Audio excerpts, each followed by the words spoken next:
So says the Nisim again, Alav Shalom. So there was a guy Yaakov, and he had a bunch of diamonds that he keeps in his safe. So his friend came by, Moshe, and he said to Yaakov, "Whoa, you have a lot of diamonds." He said, "Listen, you think you could just give me one or two?" He says, "Listen, are you kidding me? You know how much these things cost?" He said, "Yeah, but you have a lot." He said, "I don't understand. When you have a lot of diamonds, any one of them is considered extra? They're never considered extra. Each one is precious. What do you mean? I want to keep all of them." So therefore, you have to realize when someone asks you, "Come, you want to learn 5 minutes?" You never know. You go, 5 minutes is a big deal about 5 minutes. You throw it away. What do you mean throw it away? There's an extra diamond. 5 more minutes is it's like another diamond. So therefore, a person has to never try to waste even 5 minutes. With the power of learning 5 minutes, you could accomplish a lot.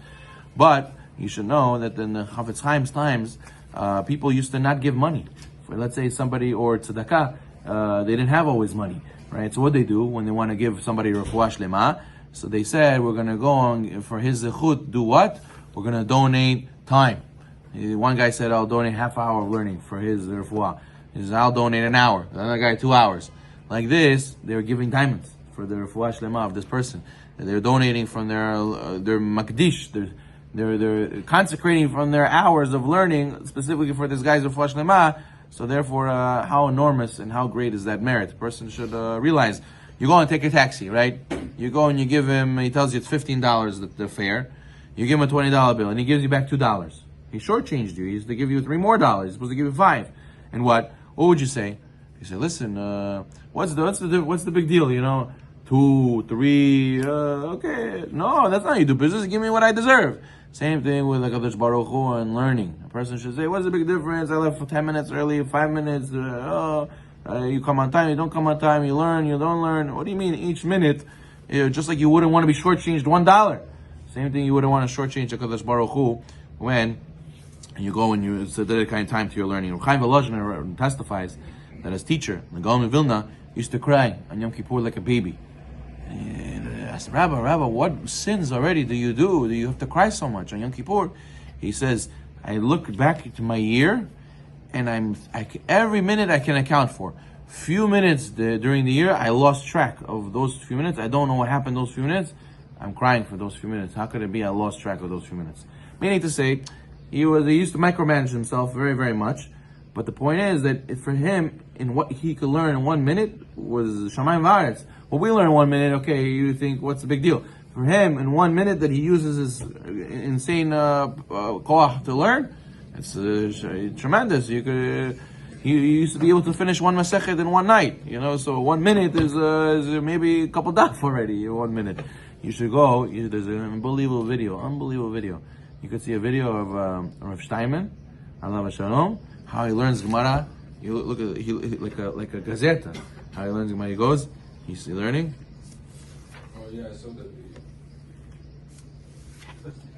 he just keeps flipping pages. Yeah. And he just digested the whole daf like a machine, like a scanner. Oh, next. In 1 minute, what these people could accomplish, because you know why? How did they get there? Because when they were starting younger, they always were makpid on that 1 minute, that 1 minute. And they say that the rabbi told the student, I became a gadol. I became gadol in 5 minutes. Every single time I said to myself, it's only 5 minutes. I said, no, I'm going to grab it. And that's why I became greater than all my peers. Because the 5 minutes, the 5 minutes I grabbed it, and that would put me ahead of 5 minutes, another 5 minutes, another 5 minutes, another 5 minutes. 5 minutes here, 5 minutes there, made the person get tremendously ahead of his friend. So therefore, the person has to make sure that even during the day, you have distractions, phone calls, work, family, noise, all that stuff. The person has to make sure to start with 5 minutes. Even on when you travel, if you go in Israel, you see a lot of religious people. They go to the bus. They don't sit there on their bus with the phones, scrolling. They have kosher phones. So what do they take? They take a book, take a sefer. They make Shulchan Aruch, Mishnah Berurah, Chafetz Chaim's Lashon Hara. They take a small book, the daily learning book. You just sit there and read it. You're in a waiting room in the doctor office. You could say Tehillim. You're waiting in line at the store. You could read something. You take out a Shnai Mikra from your small pocket, Shnai Mikra, and finish Shnai Mikra. You could go all the places where you're filling up gas. Those 2 minutes that you're waiting, you could also learn. It's all about if you grab the small minutes here and there, because that's where the Yetzer Hara says, what's the big deal? It's a small amount of minutes. Who cares? Let it go. It's not a big deal. And from those 5 minutes, you could have become a gadol. So therefore, a person should not. How the shorts and the Instagram takes our time. Look how it is. It's a few second video, and what it builds up. It builds up. You go to your screen time.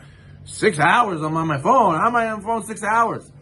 See, could have been for Torah. You were also like that. If we would have taken the 5 minutes and the 5 minutes and the 5 minutes. So we should be zocheh to be able to take our time, use our time wisely, and from 5 minutes we'll become gadol b'Torah. Baruch Adonai Olam.